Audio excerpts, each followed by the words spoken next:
You ask Tiger to solve. This deals with linear equations with one unknown. The final result is x equals 2. Let's solve it step by step. Simplify the expression. Expand the parentheses. Simplify the arithmetic. Multiply the coefficients. Expand the parentheses. Simplify the arithmetic.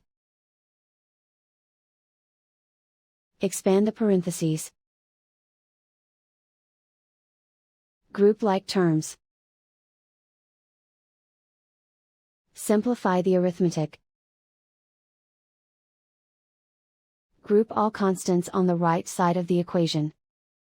Add 84 to both sides. Simplify the arithmetic.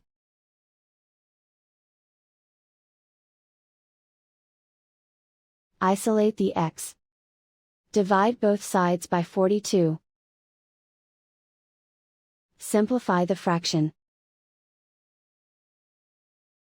Find the greatest common factor of the numerator and denominator.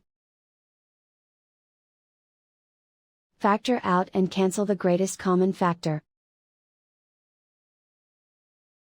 And so the final result is x equals 2.